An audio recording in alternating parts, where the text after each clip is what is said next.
Então, o texto base é Mateus capítulo 16, verso 6. É apenas um verso e depois vamos discorrendo sobre a mensagem dessa noite. O tema que foi compartilhado chama-se Os Muros Invisíveis da Religião. E são dois os muros que eu vou compartilhar com os irmãos essa noite, que partem da mesma fonte. Poderiam ser vários, mas esses dois entendi que eram os principais, ao meu ver. Então, Mateus capítulo 16, verso 6 diz assim: E Jesus lhes disse: Vede e acautelai-vos do fermento dos fariseus e dos saduceus. Irmãos, Jesus, mestre como era, ele sempre não perdia uma oportunidade de ensinar tanto a multidão como os seus discípulos. Em muitos momentos, ele falava de maneira bem privativa aos seus discípulos. Principalmente quando ele dizia isso, você pode perceber, lendo os textos do Novo Testamento, eram advertências muito importantes que ele fazia.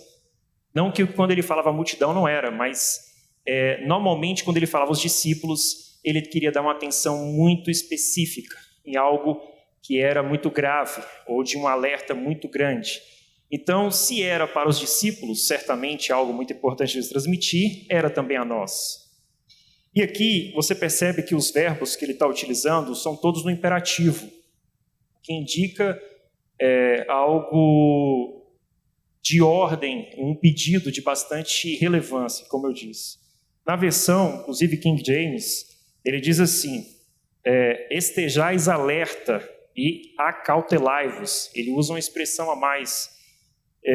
E essa expressão a mais, que ele fala sobre estar alerta ou acautelado, né, sobre a questão do fermento dos fariseus, você percebe que ela indica uma ideia de vigilância, de grande prudência. Então Jesus está falando assim: olha, vocês têm que estar bastante prudentes e bastante alertas com o fermento dos fariseus. É claro que você lendo o texto, você vai perceber que eles não compreenderam em primeiro momento o que Jesus estava querendo dizer. Eles, na verdade, pensavam que era porque eles não tinham trazido pão para comer. Eles tinham acabado de participar como ilustres testemunhas, né, da multiplicação dos pães, um fenômeno que alimentou mais de 5.000 pessoas. E aí eles foram passar para o outro lado e simplesmente não tinham trazido pão.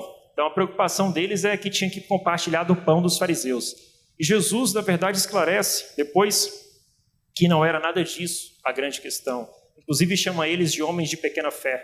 Como que a gente acabou de participar de algo tão miraculoso e você está preocupado com trazer o pão? Você acha que eu estaria preocupado em trazer pão? Eu que, de algum modo, fiz multiplicar e alimentar mais de 5.000 pessoas e você está preocupado com o pão? E é complicado a gente pensar que no tempo que a gente vive as pessoas estão preocupadas com o pão. E aí a gente fica até pensando, cadê a fé no Evangelho de Cristo, né? Será que Cristo nos chamou para estarmos preocupados com essas questões materiais? A inversão, né, do que realmente é o Evangelho de Cristo. E o que o Alexandre estava falando um pouco agora antes, né? A preocupação acaba se invertendo. As pessoas acham que Jesus tem ou deve ser alguém que vai nos prover do material, como alguns chegavam: mas cadê você, mestre? Eu te procurei, né? Você multiplicou o pão, cadê você? Como se Jesus fosse alguém somente para nos prover aquilo que é material. Mas aí, irmãos, nós temos que pensar o seguinte: essa preocupação, ou essa, na verdade, incompreensão que os discípulos tinham acerca do que Jesus estava falando, não subestime. Ela, em certo modo, em certo grau, é uma incompreensão que nós temos muitas vezes. E a gente não pode pensar que, eu sei o que Jesus está falando. Ele disse aqui que o fermento dos fariseus é a doutrina dos saduceus e dos fariseus. Mas como que isso acontece? O que isso significa para nós? Até que ponto, de fato, nós estamos preocupados com essa erva daninha, né? Repare, irmãos, que como que os discípulos poderiam pensar mal, alguma coisa, acerca de homens que eram doutores e teólogos da lei. Eles tanto se dedicavam aos ensinos do templo, eles se dedicavam a ofertas, eles se dedicavam a ensinar. Como eles poderiam estar preocupados? Que mal haveria nisso, nesses homens?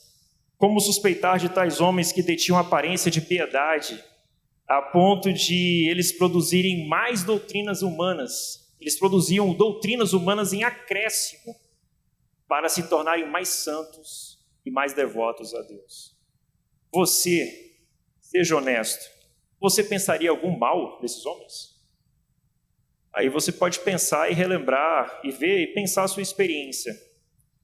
Como é que as pessoas poderiam pensar que haveria algum mal nisso? Normalmente o que as pessoas pensam é de que se viesse alguém em nome não de Deus, ou que não usasse o nome de Jesus, apenas o nome, era de se preocupar. Vocês concordam comigo? Se chegasse alguém aqui e pegasse o pudor, vim falar não em nome de Jesus, aí as pessoas estariam preocupadas, né?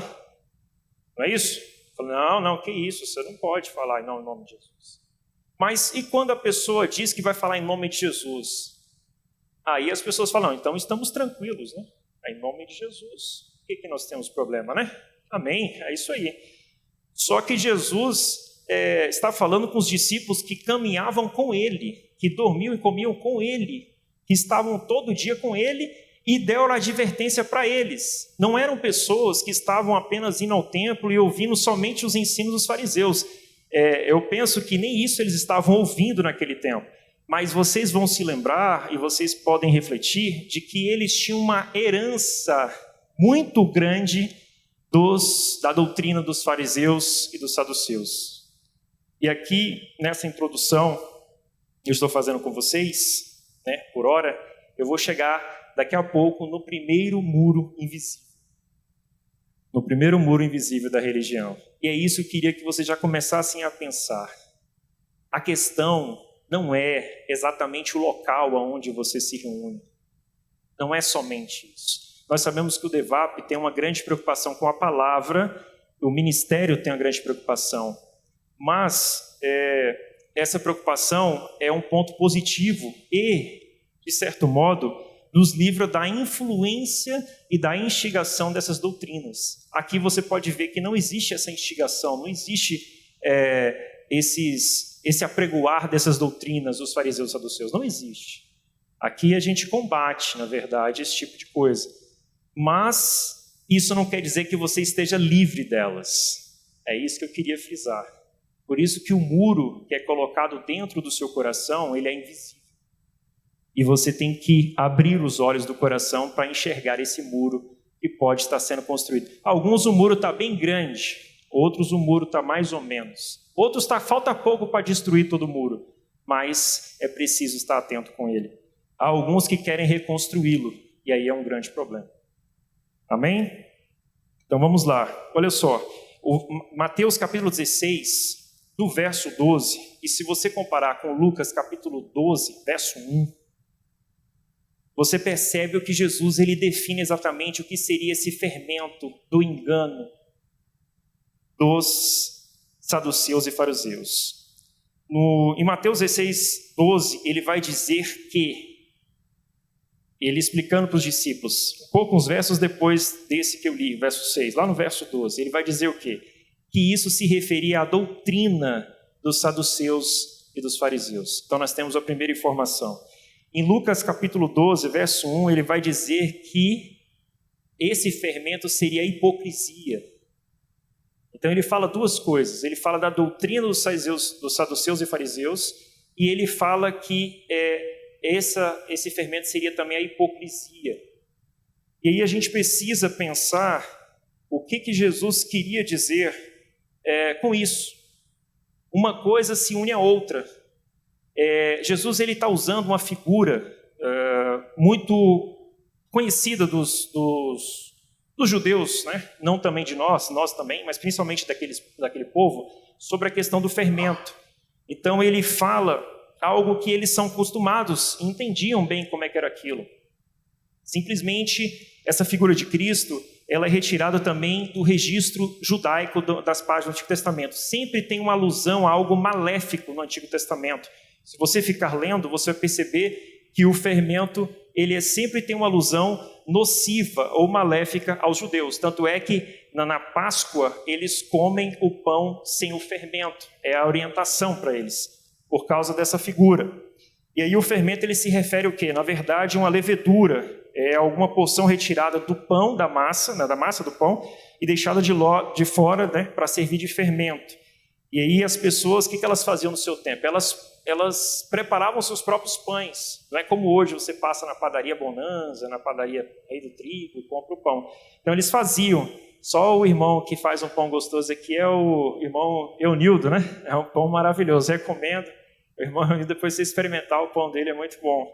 Ele vai falar assim, nossa, eu estou da igreja não, irmão. Mas depois vocês conversam com o irmão Eunildo. Então as famílias, eles faziam os pães e elas estavam familiarizadas com isso. E a maneira como a levedura, né, ela fazia o quê? O crescimento daquele pão. E aí Jesus está usando isso para ensinar para eles o seguinte, olha, vocês têm que perceber que o fermento dos fariseus também leva ao crescimento. Só que ele está dizendo o seguinte, o crescimento que essa doutrina deles levam, só é o quê? É hipocrisia. E por que isso? Porque o crescimento, ele é artificial, ele é superficial. E quando você vê o processo do crescimento do pão, é algo químico, que por dentro dele há uma deterioração. Então ele está dizendo, olha, é um crescimento artificial, mas por dentro está cheio de podridão.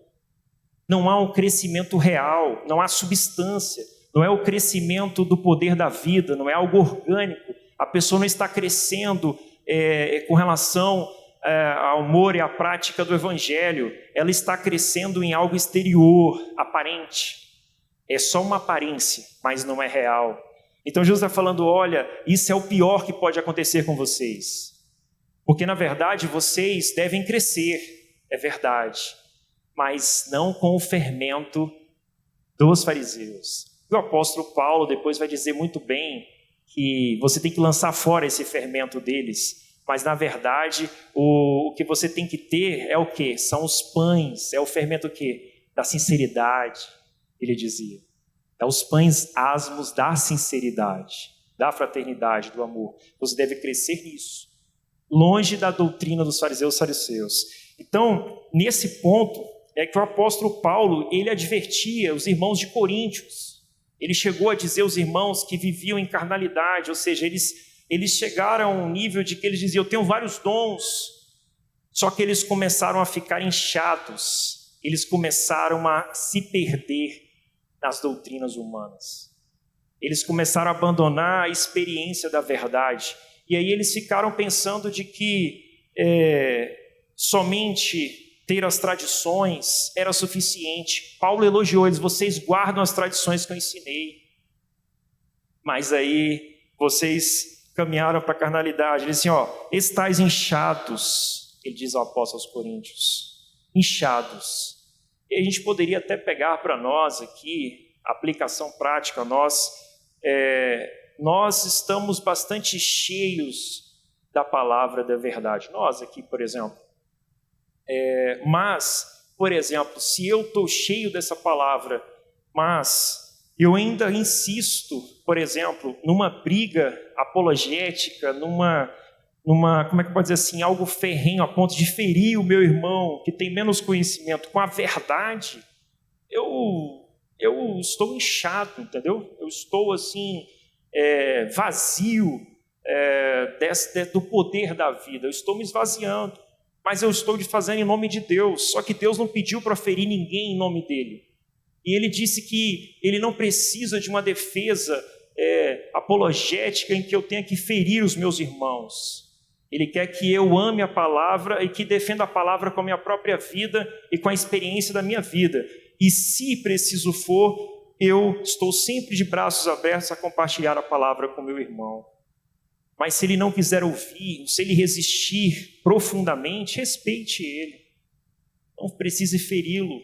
E se ele te apedrejar porque ele é ignorante, tenha compreensão e acolhimento. Ele está, infelizmente, com os olhos ainda vendados. Como você já esteve muitas vezes, em muitos casos você também, em algum ponto você pode estar, ou você esteve profundamente. Você pode rever a sua experiência, vai ver que muitos falaram com você muitas vezes e você, às vezes, os tratou mal em nome de Deus. E você vê que é tudo em nome de Deus, né? Nós estamos falando aqui, nós brigamos com os outros em nome de Deus, ferimos o outro em nome de Deus, e Deus fica olhando assim, falando, nossa, eu não pedi nada disso.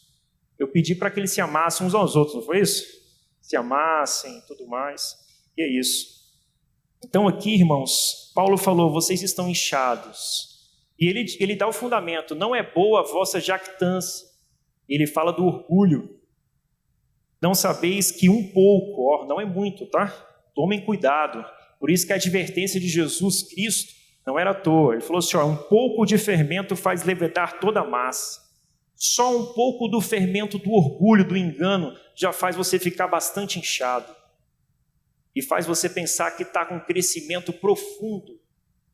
Mas, na verdade, se a gente espetar um alfinete, você vai ver que é tudo por água abaixo. Não é crescimento algum. Não é real. Ele diz, alimpai-vos, pois, do fermento velho, para que sejais uma massa nova, assim como estáis sem fermento. É que ele faz uma alusão à festa dos pães asmos dos judeus. Porque Cristo, a nossa Páscoa, aí ele interpreta que Cristo é a nossa Páscoa, a gente sabe, foi sacrificado por nós, pelo que façamos festa, muita alegria por causa dessa nossa libertação, não com fermento velho. Aí ele faz alusão de novo ao fermento dos fariseus e escribas, nem com o fermento da maldade e da malícia. Ele chama isso de fermento da maldade e malícia. Então, vocês lembram, o apóstolo Pedro, grande apóstolo Pedro, teve uma vez que ele estava comendo com gentios. Quem se lembra desse episódio? Está lá narrado em Atos. E aí ele está comendo com gentios, e de repente, sei lá, ele está comendo uma carne de porco, ou um churrasco, como o Alexandre gosta de falar, né? O Alexandre sempre fala do churrasco, né? De repente, Pedro estava fazendo churrasco lá, de carne de porco, não sei. Aí ele estava uma bisteca, não sei o que ele estava fazendo lá com os gentios. Provavelmente deve ser alguma coisa que para os gentios, para os judeus seria algo abominável, talvez seja uma carne de porco, a gente está supondo, mas não importa. Ele estava lá fazendo alguma coisa e simplesmente chega uma caravana dos líderes judaicos, pessoas enviadas dos líderes judaicos, alguém lá de Jerusalém. Como Pedro era um bispo de Jerusalém, então talvez ele ficou um pouco assim. Ele pensou na reputação dele, talvez esta seja a preocupação dele. Ele pensou mais na reputação do que no próprio evangelho, né? Aí foi a malícia. Aí você vê o fermento dos fariseus, dos saduceus, o fermento do engano, o fermento da malícia ali. Então ele está ali fazendo dissimulação, como se assim, chega lá os irmãos lá da Judéia, lá de Jerusalém, chega de Jerusalém e de repente ele vai e sai de perto dos irmãos gentios e começa a fazer outra coisa, não, como se não estivesse com eles, não, fazendo uma dissimulação. E o apóstolo Pedro repreende duramente, o apóstolo Paulo, repreende duramente o apóstolo Pedro. E aí você percebe o quê? Por que ele fez isso com Pedro? Aí você pode dizer, por que ele repreendeu Pedro, né? Bispo lá, Pedro, um homem tão dedicado, por que isso? É porque o apóstolo Paulo, ele sabia, ele tinha a mesma consciência de Cristo. Ele sabia que um pouquinho desse fermento ia produzir em Pedro um mal muito grande. E quando Pedro é repreendido com o evangelho, em amor, Paulo repreendeu ele em amor, não era para feri-lo não, era em amor, porque ele sabia que se Pedro não corrigisse esse entendimento dele, iria fazer muito mal, porque ele ia viver uma vida, sabe de quê? Que é o ponto, daqui a pouco a gente vai chegar, é a prática da hipocrisia. E isso é muito mal, porque a gente tem que viver a sinceridade do evangelho. E vamos ser bem realistas. Eu tenho problemas, Cadmo tem problemas, a gente for ver aqui, cada um tem um problema. E é um problema, assim, eu digo, de alguma dificuldade da vida, do caminhar do Evangelho. E aí, se nós formos conviver de maneira mais próxima, nós vamos perceber mais os problemas. A minha esposa percebe mais meus problemas do que vocês. Muito, muito mais, né? Ela pode dar um depoimento bom, uma lista dos meus problemas, né? Então, assim, mas pense comigo, se nós, por causa dos problemas, nós vamos deixar de ter essa comunhão do Evangelho, como é que seria isso? Não haveria reunião, congregação, a gente não poderia conviver. Imagina, não tem sentido. Mas será que nós vamos estar todos prontos para poder ter comunhão uns com os outros? Será que era isso que Jesus ensinou? Quando nós estivermos todos na estatura, vamos estar todos reunidos, né? Não é bem assim que funciona. A experiência do Evangelho é hoje, mas com as dificuldades. E aí o seu olhar muda quando você vê que você tem dificuldade, e como o Alexandre falou, e você para então de olhar para a dificuldade do outro, porque o problema é sempre o outro, né? Mas qual é o seu problema com relação à dificuldade do outro? O que o seu coração responde diante da dificuldade do outro? Esse é o ponto. O apóstolo Pedro estava ali demonstrando uma fraqueza dele. E o que o apóstolo Paulo fez? Descartou Pedro ou ele foi acolher Pedro? E olha que advertir o irmão em amor é um bem para o irmão. Pedro, no momento, talvez não tenha gostado tanto, não achou aquilo tão maravilhoso, né? Mas depois ele deve ter agradecido o apóstolo Paulo. Por quê? Se ele queria o bem de Pedro, Paulo, ele fez o correto, admoestou ele ali para ele entender. Mas se deixasse ele, o que seria? Fariam bem para ele, será? Ele sairia na dissimulação, achando que a vida do Evangelho cabe a essas coisas.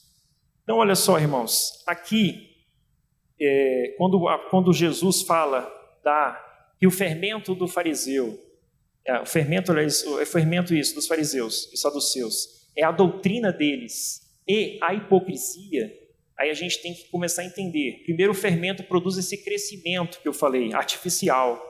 E isso vai levar o quê? Uma vida de hipocrisia. E é interessante essa palavra, hipócrita, até o Marcinho uma vez já comentou sobre isso, se eu não me engano, e eu vou reprisar aqui com vocês. Essa palavra é interessante porque é o seguinte, dos tempos bem remotos, essa palavra ela significava responder, como que num diálogo. Então, era uma ideia de responder como que num diálogo. Depois ele começou esse processo de responder diálogo em questões teatrais. Então, na Grécia Antiga, ele faz uma alusão de Hipócrates com relação ao teatro e os atores. Tanto é que a ideia seria depois de uma ideia de aquele que representa o papel, que atua, o hipócrita. Então, o hipócrita, nesse sentido, era como pessoas que fingiam ser outras em uma apresentação. Aí você pensa, a aplicação numa arte de interpretar uma peça teatral. Eles faziam no palco, era uma hipocrisia. Olha só. Como que uma espécie de fingimento. Aí, com o tempo, a gente vai vendo que essa palavra se tornou como uma pessoa falsa, fingida, né? Ao longo do tempo, por conta dessas questões. Mas o que Jesus estava dizendo, então, com relação aos fariseus, e por que isso seria uma hipocrisia? Ele está falando que isso aí seria um fingimento. Os fariseus, eles fingiam ser uma outra pessoa que não correspondia à realidade do ser deles. Olha o problema que leva esse fermento. A pessoa não vive uma vida de sinceridade e realidade. E um certo aluno falou a um outro professor uma definição de hipócrita que eu achei interessante. Olha só, é todo aquele que diz uma coisa, mas sua intenção é outra. Finge fazer uma coisa, mas pretende fazer outra. Está vendo que é uma vida que não é real. É uma vida de fingimento. E aqui nós temos o primeiro muro invisível da religião. O que seria esse primeiro muro? O orgulho religioso. Uma vida prática de hipocrisia. E aqui eu quero pegar 2 exemplos práticos, irmãos. Mateus, capítulo 6. para nós refletirmos. É um texto bastante conhecido, Mateus capítulo 6, primeiros versos. Ali tem o verso 2, verso 3 e 4. Mateus 6, 2, 3 e 4. Olha o que diz aqui. Vamos refletir. Quando, pois, deres esmola, não toques trombeta diante de ti, como fazem os, ele fala aqui, os hipócritas. Jesus está frisando agora os hipócritas. Nas sinagogas e nas ruas, para serem glorificados pelos homens. Em verdade vos digo que eles já receberam a recompensa. Tu, porém, ao dares a esmola, ignore a tua mão esquerda o que faz a tua direita, para que a tua esmola fique em secreto, e teu Pai, que vem em secreto, te recompensará. Vamos ler ainda o verso 5 e o verso 6. E quando orardes, não sereis como os hipócritas, de novo, os hipócritas, porque gostam de orar em pé nas sinagogas e nos cantos das praças, para serem vistos dos homens. Em verdade vos digo que eles já receberam a recompensa. Tu, porém, quando orares, entra no teu quarto e, fechada a porta, orarás a teu Pai, que está em secreto, e teu Pai, que vem em secreto, te recompensará. Aqui nós temos Jesus, mais uma vez, fazendo advertências. E ele está justamente fazendo alusão aos escribas e fariseus. Mais uma vez. E ele novamente remonta a palavra hipócritas. E é interessante porque o que você percebe aqui nesses textos que chama a atenção de Cristo? É o trecho onde ele dá ali a finalidade com que aqueles homens chamados hipócritas, eles faziam tais coisas. Percebe que no final do verso 2 ele diz assim, para serem vistos pelos homens, ou para serem glorificados pelos homens. E quando você vai ali depois,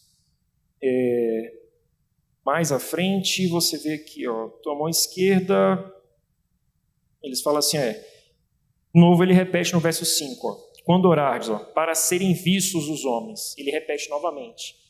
Então você percebe que Jesus está enfatizando o que é a grande questão dessas questões? Ele fala de orar e de dar esmolas. Aí se você perguntar, isso é algo ruim? Dar esmolas, orar, seria algo ruim?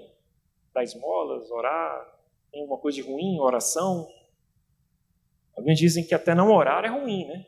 Mas alguém já falando que orar é ruim? Eu nunca vi ninguém falando que orar é ruim, né? Mas aqui, a grande lance deles aqui é que a semelhança dos artistas, né, que eles usam a palavra hipócrita, eles os artistas ao fim da peça teatral, o que eles esperam? O artista ao fim da peça teatral, o que vocês acham que eles esperam? Aplausos. Aplausos, concorda que era aplausos? Por conta de quê? Da sua hipocrisia, a sua apresentação. Não é isso? Ou o seu fingimento. Então o que o hipócrita espera? O reconhecimento, a visibilidade. Por isso que eles oravam em pé nas sinagogas. Olha o ponto que Jesus está falando. A Jesus está advertindo que qual é a motivação do coração daquele que faz tais coisas. É isso que ele está dizendo. Ele chama a atenção, fala, olha, vocês, discípulos, jamais podem ter essa motivação no coração. Jamais. Agora a pergunta é, o Pai vê em secreto, não é isso que os versos depois dizem? Faz isso que o Pai sempre vê em secreto. Quem lê os corações? O Pai. Tanto é que naquele último dia ele vai ler os corações, ou os livros, né? Seriam os corações, né? Os livros. Ele vai ler. E quem pode então conhecer qual é a intenção e motivação? Só o Pai. Está vendo o que é algo que fala que vem em secreto? Porque eu posso estar aqui, tudo que eu estou falando para vocês aqui pode ser na hipocrisia. Concorda? quem verá o Pai? Por isso Jesus falou, em meu nome, como é que era? Vocês fizeram o quê? Tantas coisas, não foi? Curar é bom? Expulsaram o demônio. Fizeram o que mais? Pregaram. Expulsaram. Tudo coisa boa, não é? Alguém vai dizer que é ruim? Não. Mas qual é a advertência final dele? Eu não conheci esse eu não conheci. Eu acho que eu vi a máscara de um ego neste aí. Eu não conheci esse não tem a minha autoridade, né? Nada foi feito pelo poder da vida, não foi pela a manifestação da minha presença. Ele não estava preocupado em um caminhar comigo. Então, Jesus ele adverte a forma e a qualidade daquilo que é feito. E tem uma irmã, e felizmente muitos irmãos evangélicos às vezes fazem alguma crítica, mas eu não sei porquê. Talvez porque ela era católica. É Madre Teresa de Calcutá. É uma questão mais religiosa, né? Mas ela dizia uma coisa que era fantástica. Ela dizia o seguinte, olha, não é o quanto do que você faz, a quantidade das obras, mas ela dizia o seguinte, é o amor que você põe nelas. Olha a visão que ela tinha do Evangelho, né? É o amor que você põe naquilo que você faz. E aqui você pode lembrar daquele episódio, outro episódio de Jesus, fantástico. Ele está em Lucas, se não me engano, Lucas capítulo 12, lá para o verso 41. Ele diz que haviam homens ricos, possivelmente homens de bastante eminentes. O que eles faziam? Os escribas, fariseus, eles colocavam uma soma grande de dinheiro na caixa de coletas. Vocês lembram desse episódio? E aí Jesus, observando aquilo, ele viu que uma viúva pegou 2 moedas, quantias bem pequenas, quase nenhum valor, colocou dentro da caixa de coleta de ofertas. Aí Jesus pega e ele chama os discípulos. Percebe que ele mais uma vez chama os discípulos? Volta e meia, quando ele quer fazer uma advertência muito, muito profunda, ele chama os discípulos. Ele está discipulando. É como se chamasse você e eu. Fala assim, vem cá, Alexandre, vem cá, Cádio. Presta bastante atenção nisso aqui. Presta bastante atenção. Está vendo aqueles homens? Eles colocaram alta soma de dinheiro e essa viúva colocou 2 moedinhas. Ela deu muito mais do que todos aqui. Todos vocês, todos. Agora imagine a cena. Você olha assim e fala assim, como que essa mulher deu mais do que todo mundo aqui? Jesus tem cada coisa, né? Como é que Jesus só afirma uma coisa dessa? Aí todo mundo fica calado. Quem vai responder Jesus? Alguém responderia Jesus? Todo mundo fica calado. O crente assim, ele não entende, ele fica calado. Não é? Não entende, a gente passa, lê a Bíblia, não entende, ficou calado. Não é? Vai falar o quê? Não, está escrito aí, está escrito. Jesus falou. Mas assim, o importante é tentar entender, né, o que Jesus queria dizer, né? Aí ele explica até, né? Ele fala que ela deu de tudo que possuía. Mas ainda assim fica meio estranho, né? Ela deu tudo, mas ela deu tudo, mas só tinha 2 moedas. Ué. E os caras deram do que sobravam. E refletindo sobre isso, eu assim, penso o seguinte sobre isso. Refleti muito sobre isso aqui. Vou compartilhar com vocês. Olhando essa cena, eu digo o seguinte, lá é uma caixa de coleta. É uma caixa. O nome é esse, tecnicamente vamos chamar coleta, então eles ofertaram. Mas, ao meu ver, aqueles homens, na verdade, eles não ofertaram. É isso que Jesus queria dizer. Eles entregaram dinheiro. É uma diferença. Eles pegaram dinheiro numa caixa de coleta de ofertas, mas não era uma oferta. Aquela viúva, ela ofertou. Eu ouso dizer isso, que ela ofertou. E por que isso? Porque há uma diferença, e aí eu concordo com a Madre Teresa de Calcutá. Aquela viúva amou a causa. Há uma diferença. Ela amou a causa. Ela amou o Evangelho. Ela desprendeu-se de si para dar. Eu penso que ela nem deveria dar. assim, digo pela situação que ela tinha. Não era nem muito adequado ela dar, mas ela teve o privilégio, ela quis participar dessa graça, que o apóstolo Paulo chama de graça e privilégio. Ela quis participar, ela amou a causa. Olha a diferença. E aqueles não se importavam com a causa, embora dessem altas somas que lhes sobravam, mas não havia uma conexão entre o coração daqueles que ofertavam, né? Causa. Você entende? Por quê? Porque o poder da vida, ele gera uma conexão entre o seu coração e aquilo com que você faz. Parece até aquelas palestras motivacionais, né? Não tem? Os caras falam alguma coisa parecida com isso, né? Senso de pertencimento, espírito. Vai lá no trabalho, os caras têm esses cursos, tem dinheiro, mas assim. Mas não é isso, irmãos. Mas é quase, eles estão falando quase a mesma coisa, né? É a conexão, é aquilo que passa pelo seu coração. Então aquela viúva, ela amou a causa. Percebem isso? E ela ensinou algo muito grande ali. Por isso Jesus, ele pegou aquele momento e falou assim, eu tenho que ensinar a que estes não façam aquilo como algo mecânico, desconectado daquilo que tem valor. Oferte, sim, oferte, mas com coração, amando a causa. E aquela viúva fez muito bem. Irmãos, então a gente pode perceber o seguinte, são duas condutas. São condutas e ações que podem advir tanto da genuína e pura expressão da consciência de Cristo por meio de nós, como corpo de Cristo, né, algo esperado de um cristão, como da expressão do ego, algo que acaba sendo de um hipócrita. Então você percebe que pode ser algo dessas duas naturezas. Então a gente tem que refletir esse ponto. O que nós temos cultivado em nós? Qual é a motivação real? E nós temos que tirar todo e qualquer fermento dos fariseus dos nossos corações, a prática da hipocrisia. Porque senão não há crescimento real. E o Alexandre vai pregar aqui mais 20, 30 anos e não haverá crescimento.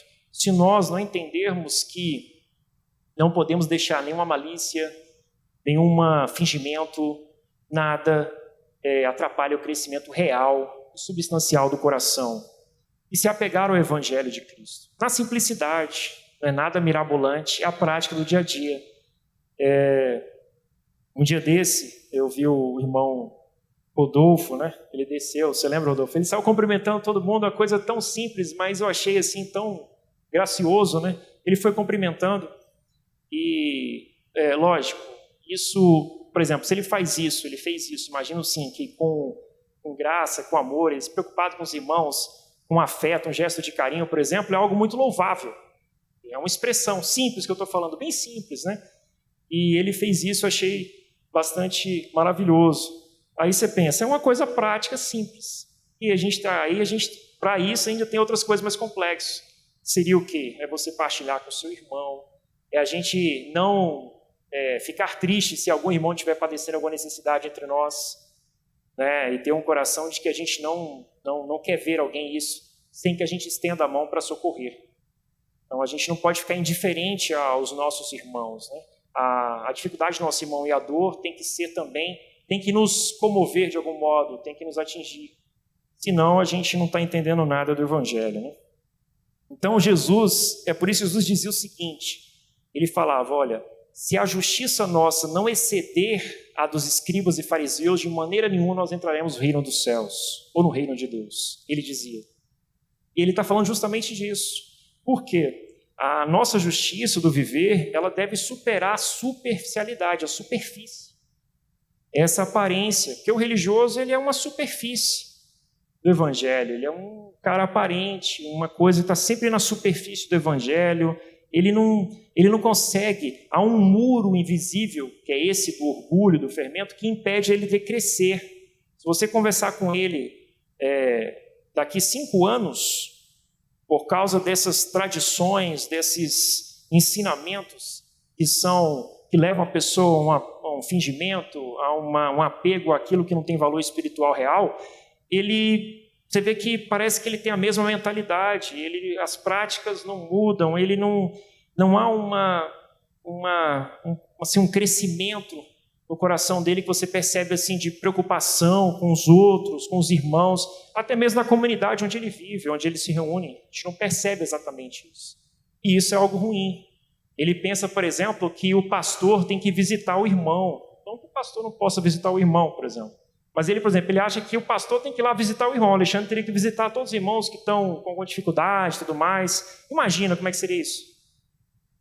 Mas ele, por exemplo, às vezes não quer visitar o irmão. Não vai. Você entende isso? Ele não quer ir lá visitar o irmão, não vai, mas ele acha que o pastor tem que visitar todo mundo, entendeu? Então a visão dele ainda é uma visão empobrecida, né? Ele poderia, ao invés dele achar que ninguém vai lá visitar o irmão, como eles pensam, ele podendo ir, vai visitar o irmão. Ele não entendeu de que se ele pratica a justiça não por visibilidade, mas por amor ao irmão, é a melhor forma que ele está fazendo, sabe o quê? Em trazer para os outros irmãos uma motivação real. Porque se ele faz, ele está dizendo o que para os outros irmãos? Ele está fomentando os outros irmãos. Se ele faz não para querer ser visto, mas se ele faz porque ele é um irmão, isso não influencia os outros irmãos também a prática da justiça? Sim. Ou ele precisa fazer uma crítica aos outros irmãos para... Você percebe que ele não está entendendo a ideia do Evangelho. O Evangelho, você vive a experiência do Evangelho. Não você fica criticando os outros pela experiência que você tem deficiência. É por você que é a questão, não é o outro. E assim, vamos refletir. Esse ponto, só resumindo esse ponto aqui final, concluindo para passar para o segundo muro. Esse muro é um muro, esse primeiro muro que eu citei, é o orgulho religioso, uma vida prática de hipocrisia. E para finalizar esse ponto, o que nós temos que entender, irmãos? E essas condutas, né, que Jesus listou e falou que os hipócritas amam fazer, elas são advindas de quê? Da máscara ilusória do ego. E aqui é o que o apóstolo Paulo dizia, que aqueles que têm aparência de piedade, ele falou, eles têm uma aparência, eles se vestem de piedade, eles fazem orações, eles estão sempre pregando, estão nos montes, estão em tudo que é lugar, estão falando de Deus, estão comovendo, estão dizendo, estão acrescentando doutrina, estão falando, estão fazendo tudo isso. Mas o que o apóstolo Paulo falou de característica deles? Falta-lhes o poder da vida. Se falta o poder da vida, faltou tudo. E o poder da vida é esse evangelho orgânico que está movendo você à prática da justiça. Por quê? Como a Madre Teresa falou, não é as ações que você faz apenas, é o amor que você põe nelas. O que o apóstolo Paulo falou? Se eu der aos pobres tudo o que eu tenho, toda a riqueza, sem amor, vale alguma coisa? Então, se você compartilhar com seu irmão sem amor, vale alguma coisa? Não. Mas ele vai saber? Não, não necessariamente. Porque quem vai ler o coração é quem? Quem vê em secreto é o Pai. Então, a sua preocupação não é que o irmão veja, ele entenda. A sua preocupação é que você ame o seu irmão. E lógico, compartilhe com ele se ele tem necessidade. Não deixe de compartilhar. Estou estimulando a compartilhar. Estou dizendo que deve procurar ser em amor. Então é isso, é uma máscara ilusória do ego, como um bom religioso que procura a todo custo se enganar. Aqui está o ponto. O religioso, infelizmente, ele se engana. Assim, ele não percebe. Usurpando para si a glória de Deus que é de Cristo. Ele usurpa, porque toda a glória é Cristo, não é sua. E não expressa a consciência de Cristo, a mudança interior gerada para a vida eterna. Então aqui é o grande problema da vida prática de hipocrisia. E nós temos que pensar, como eu falei, que esse muro invisível, a gente não pode pensar que isso está lá na congregação, não sei da onde, não sei daqui. A gente tem que pensar sempre em nossos corações, não no outro. O segundo muro invisível da religião é a fascinação pela estrutura e a grandeza humana da religião e a distração durante a caminhada com Cristo. Aqui temos um outro problema que vem da mesma fonte. É o quê? Essa fascinação pela estrutura e a grandeza da religião. Aí você fala, não, mas eu estou livre disso aqui. Na verdade, ninguém está livre. Essa é a verdade. Mas nós temos que sempre refletir. Quero compartilhar com vocês Lucas, capítulo 2, a partir do verso 41. Diz assim, ora, anualmente iam seus pais a Jerusalém para a festa da Páscoa.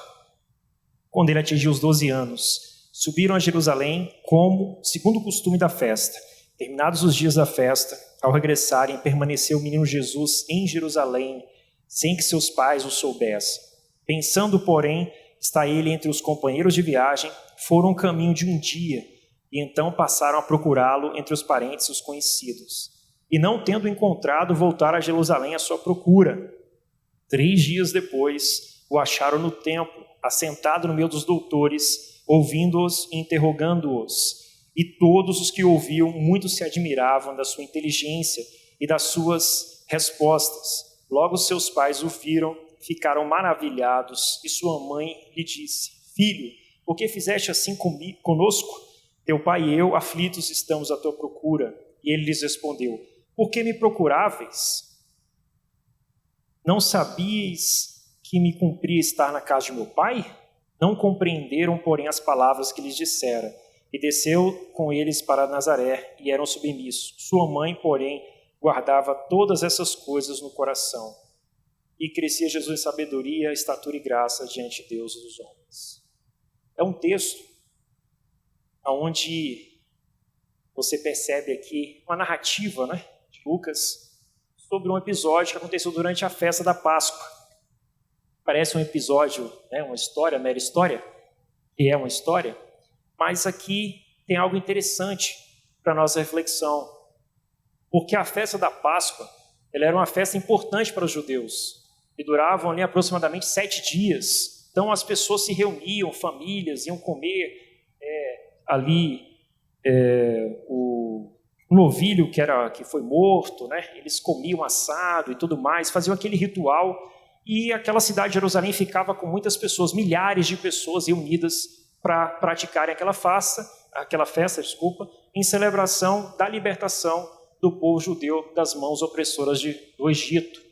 Então aquilo era algo belíssimo, pensa comigo, algo encantador. Então eles ficavam vendo, contemplavam o templo, aquela suntuosidade, aquela festa, todo maravilhoso. Então as pessoas estavam empolgadas.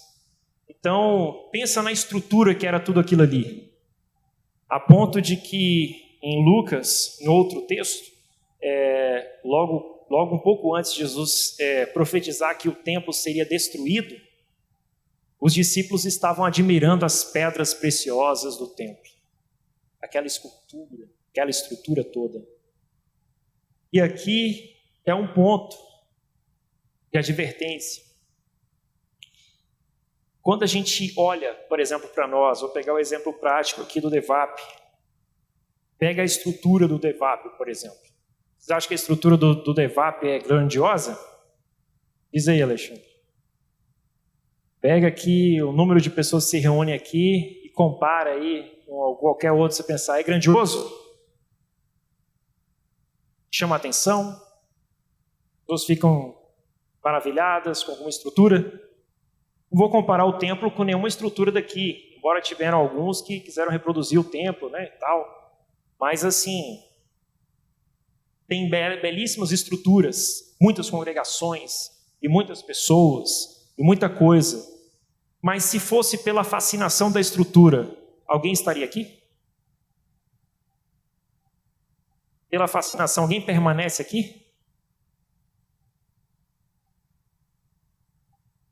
E aí? Os pais de Jesus, assim como aqueles judeus, eles eram encantados pelo templo. O templo era algo fascinante, aquilo era demais para eles. Aquelas palavras de Jesus que o templo ia ser derrubado, talvez nem ficaram no coração deles, eles queriam nem saber disso. Que isso, Jesus? Como assim? O templo vai derrubar? Os discípulos, lógicos, eles não tinham como retrucar Jesus, porque Jesus, tudo que ele falava acontecia. Como é que você vai retrucar Jesus? Mas a questão é, sem o templo, quer dizer o quê? Sem Jesus? Não. Aqui nessa história você percebe que Maria e José, eles desceram de Jerusalém, Jesus ficou lá no templo, e eles começaram a caminhar o caminho de um dia, sem Jesus. Então imagina comigo, nós aqui caminhando sem Jesus. Aí você fala, como assim sem Jesus? Lógico, a gente sabe que Jesus é a vida, a própria vida ela está em nós, é imanente, está em nós, está em toda a criação.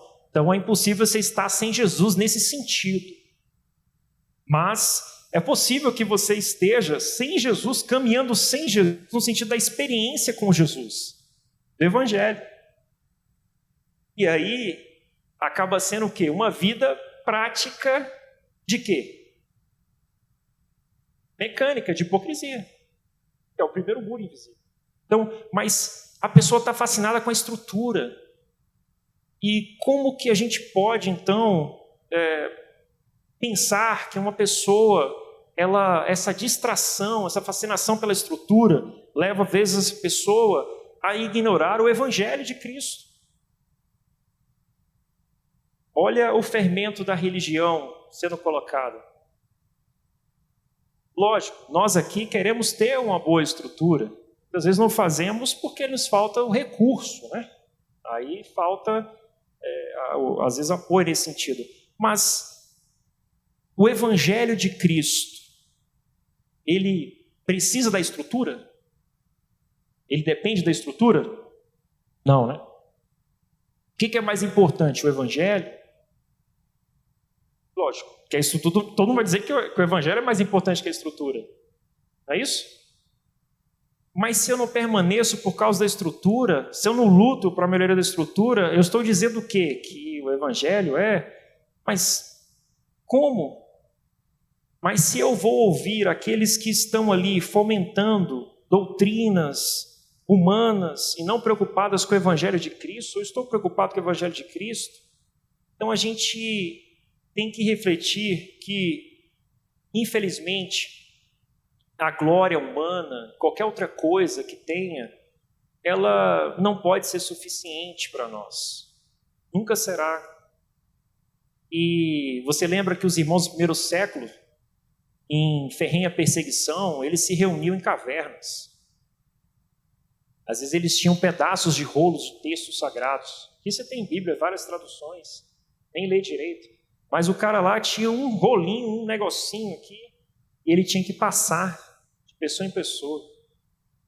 Como é que era isso? Mas Cristo estava no coração e eles não esqueciam de quê? De Cristo na experiência.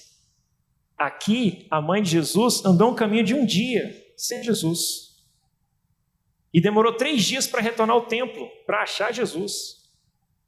Então, na caminhada, a gente tem que sempre se analisar, como diz o apóstolo Paulo, se julgar a si mesmo, né? Para que nós pensemos o seguinte, será que nós estamos caminhando uma experiência com Cristo? Ou Cristo ficou lá e a gente está caminhando sem Cristo aqui no caminho, né? O caminho de volta para a casa do Pai. E sem Cristo não dá, né? A experiência não é real. Sem Cristo é possível? No sentido de que é um crescimento artificial. Sem Cristo é o crescimento dos escribas e fariseus, é o fermento. Sem a experiência do Evangelho dentro do coração, essa coisa orgânica que o ministério vem falando, o que acontece? A gente acaba indo para um crescimento artificial, mecânico, e é um crescimento permeado de fermento. Nos faz orgulhosos, Uma certa vez, tinha um irmão, pastor, não vou dizer de onde nem o nome dele, porque não é questão nem expô-lo, mas só o exemplo. Ele era muito dedicado, um irmão muito dedicado, mas ele era muito religioso, se percebia pelas orientações que ele dava, que ele fazia com as pessoas, a ponto de que ele dizia aos irmãos que os irmãos não poderiam assistir os jogos da Copa do Mundo, né? E dizia um monte de coisa. Então ele era muito religioso nesse aspecto. E aí ele falava muitas orações, ele orava, e eu não orava com ele, eu orava com as pessoas, mas ele falava muitas orações. E uma certa vez, ele tinha saído de uma oração, de repente ele estava numa discussão ferrenha com outro irmão, por conta dessas questões humanas, né? Que nem diz respeito ao evangelho, essas questões humanas, de tradições. E aí, por alguma razão, os irmãos trouxeram isso, eu não sei por que lá, me trouxeram na coisa que não tinha nada a ver com isso, me botaram no meio da coisa que não tinha nada a ver com isso. E aí me encurralaram lá e tal. Tá, o que vocês querem dizer com isso? Então, a história de vocês eu tenho a ver assim, diretamente, mas vocês estão trazendo a mim, então é para dizer alguma coisa. Eu disse para ele o seguinte, e ele não gostou muito, depois disso, meio que não deu muito para se reunir. Eu falei bem assim, olha, as orações, penso eu, que ela é uma forma de a gente se expressar a Deus e de nos aproximar com Deus e com as pessoas. E eu tenho que sair das orações com Deus como? Mais compreensivo, mais piedoso, mais amoroso. Eu não estou entendendo, vocês estão brigando. Não estou entendendo nada. Que eu saiba, as orações deveriam nos tornar mais santos, mais amorosos, mais fraternos. Eu não estou entendendo nada. Vocês vão para as orações e voltam e estão brigando? Essas orações não valem de nada. Melhor ficar sem orar. Aí ele ficou revoltado. E meio que eu disse, é quase o que o apóstolo Paulo falou. Vocês estão reunindo para pior, não foi o que ele falou lá na igreja? Vocês estão reunindo para pior. Um de vocês aí, não sei o que dá isso aí. E ele ficou revoltado com aquilo. Mas eu não falei para ferir, foi uma coisa que saiu assim. Eu estava meio que admoestando ele. Falei assim, eu não estou entendendo, vocês estão brigando. Eu vim aqui foi para a gente se alegrar. Não estou entendendo mais nada desses irmãos aqui. E aí ele ficou revoltado e depois ele não queria mais reunir comigo, né? De algum modo. Onde eu estou, ele não queria. Ele criou um certo problema comigo, mas eu não tenho nenhum problema com ele, não. Pelo contrário, a gente pode se reunir totalmente. Não sei se ele vai querer, mas aí foi isso que aconteceu. Então, assim, isso é um exemplo de que o que adianta eu dizer que estou caminhando com Jesus, mas a experiência da verdade ela está demonstrando que Jesus ele ficou para lá, ele está em algum lugar aí, ele está perdido. E ele não está perdido, eu que estou, né? Eu que me perdi dele, né? Ele está no templo cuidando dos assuntos do Pai, ele está preocupado com o Evangelho, e ele quer que você retorne o encontre. Igual a Maria fez, pelo menos ela foi lá tentar encontrá-lo, demorou uns 3 dias, mas encontrou. Você, se tiver algum problema aí, ou eu, alguma coisa, pode voltar que você vai encontrar que ele está lá. Aí, e nesse ponto de encontrar estar lá, é que eu queria trazer o ponto aqui, indo para o encerramento, de você voltar a encontrá-lo. E para você não viver essa prática de hipocrisia, não ficar assim iludido com a estrutura da religião, de você não ficar fascinado e perdido e deixando Jesus no meio do caminho, eu tenho um remédio para apresentar para vocês, que é o seguinte: a contemplação do Pai na face de Cristo. É cultivar uma visão e um relacionamento adequado com Cristo. Esse é um ponto em que vai nos tirar do fermento dos fariseus, essa ilusão, essa fascinação, e nosso foco é somente o Evangelho, e nada disso, mais essas besteiras ou coisas humanas podem nos distrair do alvo que é o Evangelho de Cristo. E para isso, eu queria relembrar de vocês aquela parábola do filho pródigo. É interessante para a gente fazer esse encerramento. Vocês lembram que haviam dois filhos, né? É o que a parábola diz. Um mais velho e um mais jovem.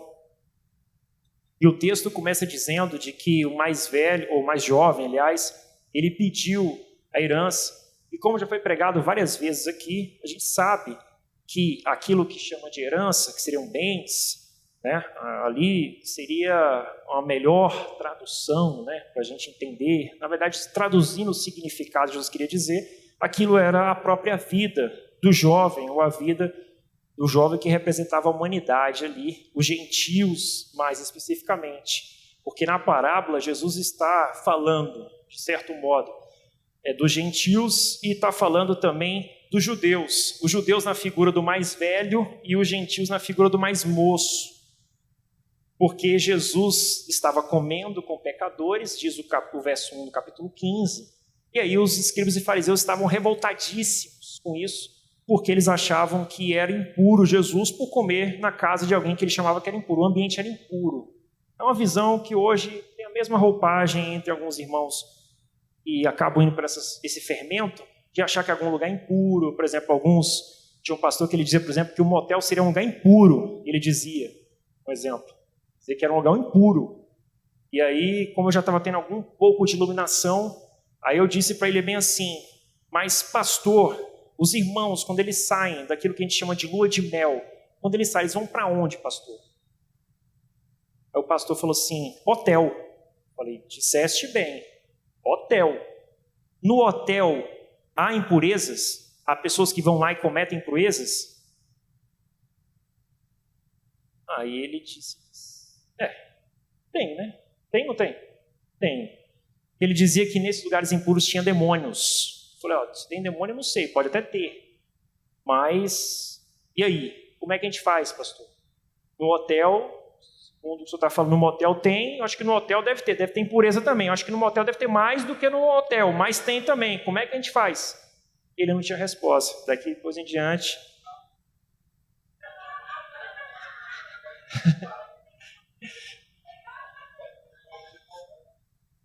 Mas aí o que eu quis pegar o pastor fazer ele refletir de que a ideia dele era o lugar. O lugar era impuro. Era a mesma ideia do fariseu. Eu disse para ele, o problema não é o lugar, é o coração, pastor. O problema está aí, em qualquer lugar. Inclusive, o senhor não sabe, mas até mesmo neste lugar, impurezas já foram cometidas antes de estar aqui. Vai deixar de reunir aqui? Aí não tem como. Né? Então, assim, aí a ideia de Jesus era essa. Jesus estava lá comendo com escribas, fariseus, publicanos, e os fariseus falando assim, olha, esse lugar é impuro, o cara é a casa do publicano, ele não pode ir lá não. Como ele é profeta de Deus, que negócio é esse? Então foi daí que Jesus foi contar a parábola, porque o fariseu era para ele verificar na figura do mais velho, ele se enxergar no mais velho. Lembra que quando o filho volta, ele fala assim, não, esse é teu filho, ele é teu. Ele fala que nem é meu irmão, ele fala, é teu filho. Não o reconheço como meu irmão. Porque os fariseus não reconheciam os publicanos, os gentios, a galera lá, ele não reconhecia como irmão não é irmão não. Meu pai é Deus. Meu pai, exclusivo meu pai. Acho que hoje não tem mais isso, né, irmãos? Tem isso? Não, ele é meu pai, só meu. E do cara lá? Não. Publicano? Não é pai não. Hã? Pai é o diabo, não é isso? No máximo criatura, não é isso que se diz? Então, só que Jesus estava querendo corrigir essa ideia. Corrigir essa ideia, tentando, né? Porque o fariseu era complicado. Mas ele estava tentando mostrar para o fariseu, para a galera, como é que era isso, ó. Pensa, o mais velho vai ser o fariseu. E o gentil vai ser o publicano. Essa era a parábola. Aí Jesus começa a contar isso. Jesus era pedagogo, mestre, ele era fantástico para fazer isso. Então, ó, o mais velho, já que você entende que esse aqui é um pecador, é um pecador errante, um grande pecador, perdão da palavra, mais desgraçado, né? Como eles pensavam, o que de certo modo ele era um pecador errante mesmo, né? Não estava errado não. Só que Jesus está falando, eu vou pegar justamente o mais moço, que eles acreditam, a parábola está indo bem, ó. Coloca o fariseu na plateia, imagina o fariseu na plateia, imagina aqui que a plateia é o fariseu. Aí Jesus contando a parábola, ó, o filho mais moço seria o publicano, ó, ele pediu a herança, ele afrontou o pai. É uma rebeldia extrema. Ele pediu herança com o pai vivo. É absurdo, que blasfêmia. Então esse cara é um desgraçado. Aí o fariseu olhando a história e falou assim, aí tá vendo, é o publicano. Esse mesmo, esse cara é desse jeito mesmo. Eu sou um cara gente boa, né? Trabalhador, sempre fiel ao pai, assim. Aí o publicano, que é o mais moço, ele vai o quê? Ele vai caminhar errante. Aí Jesus vai só piorando, ó. Aí o cara foi para longe, aí ele vai para uma fazenda e vai comer bolotas de porcos. Imagine um judeu ouvindo isso. Bolota de porcos, animal imundo. Os caras são assim mesmo. Eu, judeu, porco, imundo, nunca na minha boca. Igual o apóstolo Pedro. Eu nem como isso, falou para Deus, foi? Na visão. Senhor, eu não vou comer isso não. Não, isso aqui isso aqui é o gentil que você tem que pregar, Pedro. Tem que pegar para ele lá. Tem mundo que você não quer distância? Não, você tem que aproximar dele. O evangelho é para aproximar, é para quebrar a parede da separação, é para aproximar. O evangelho é isso, é aproximar tios, Pedro. Você não está entendendo. Negócio você não vai comer, que é isso? E aí ele vai lá e vai comer bolotas de porcos. Aí eu penso o fariseu na plateia, ouvindo Jesus. Esse cara é desse jeito mesmo. E aí tá certinho, ó. Cara perdido, não tem futuro, sem Deus, sem direção, é esses caras aí. Agora a gente é povo exclusivo, eleito, é povo de Deus, a gente aqui é fiel ao Pai, tem os propósitos, temos os profetas, temos oráculos, temos Moisés, até Jesus que está pregando veio dos judeus. É esse aí, a gente não concorda, mas ele veio dos judeus, não foi os gentios não. Está lá, pregando, e aí chega ao ponto de que o texto diz que o mais jovem ele cai em si. E aqui você vê, começa a experiência mais íntima com a verdade. A verdade começa a iluminar.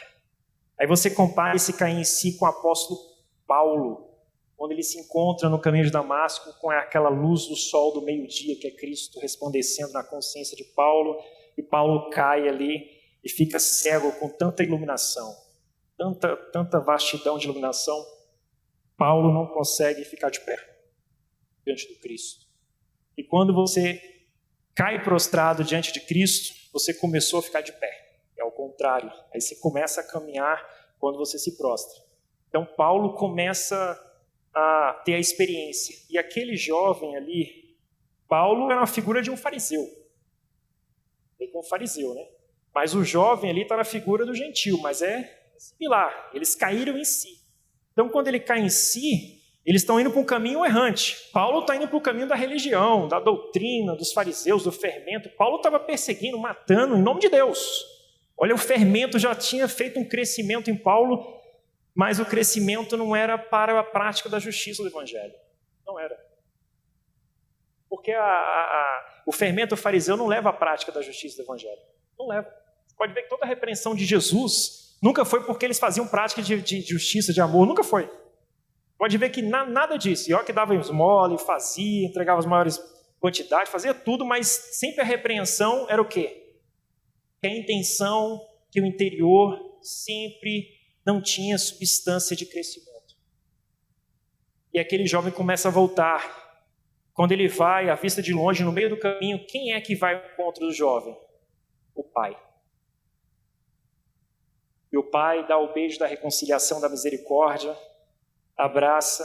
Aí pensa o judeu, vendo tudo isso, aí já começou a complicar o discurso de Jesus. Como é que é? O cara voltou. Até ele voltar, eu estou entendendo, né? Mas olha só como é que é a questão da iluminação do jovem. Ele começa a ter ele começa a voltar o olhar dele para o pai.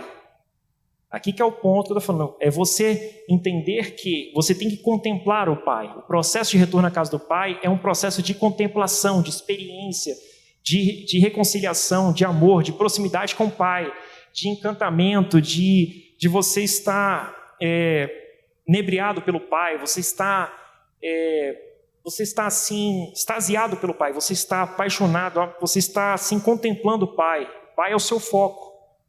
Quando o jovem começa a voltar, e a iluminação começa a produzir isso dentro dele, do interior dele, que move-o a fazer, porque pensa comigo, como que ele vai voltar?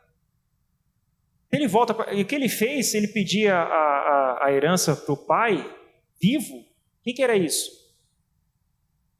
Uma rebeldia, uma blasfêmia. Como que ele vai voltar? Para ele voltar para o pai, ele tem que acreditar que o pai poderia ser bondoso com ele. Só que ele não sabia como é que era o coração exatamente desse pai, a profundidade. Tanto é que ele fala, não, eu vou pedir um perdão para ele ver se ele me reconhece como um empregado. E aquele mais velho, ele servia ao pai como um empregado. Era a relação dele com o pai, era de um empregado. Olha como é que é a visão do tempo todo que ele dizia que estava contigo. Você recebeu esse filho aí, mas eu estou aqui te servindo tanto tempo, eu te servo isso. Ele era como um empregado apenas, como um servo que ele não tinha uma relação de conexão com o amor. Tanto é que o texto vai dizer que ele repartiu a herança para os dois estavam perdidos. Que alguém lê e pensa que repartiu só para o mais jovem. Não, ele pediu, mas ali os dois receberam a herança porque os dois estavam perdidos. Um na casa do pai e outro fora da casa do pai. E Jesus está falando, não, vocês todos são perdidos. O pai veio para vocês todos. Só que esse aqui está me recebendo. E você, escriba e fariseu, você não quer receber. Você acha que não precisa. Mas você está tão perdido como ele. Ele está reconhecendo que ele precisa. E aí ele começa a ter uma visão do pai de que o pai é um pai bondoso. Mas quando o pai encontra com ele, beija e abraça e chama ele de filho, não de empregado, ele começa então a perceber ali de que o pai é profundamente amoroso. E o mais velho fica irado. Em vez de ficar contente, ele fica irado. E aí Jesus está querendo dizer isso para o fariseu lá da plateia. Olha, tá vendo? É assim que acontece aqui. Eu vou na casa do publicano, da meretriz, do samaritano, que lá que seja, vocês ficam irados. E vocês não ficam contentes. E eu vim para salvá-los como vocês. Mas vocês ficam irados e não querem receber. Então, irmãos, é isso. Contemple a Cristo, olhem para Jesus Cristo e essa visão cresça cada vez mais. Amém? Que Deus em Cristo nos abençoe.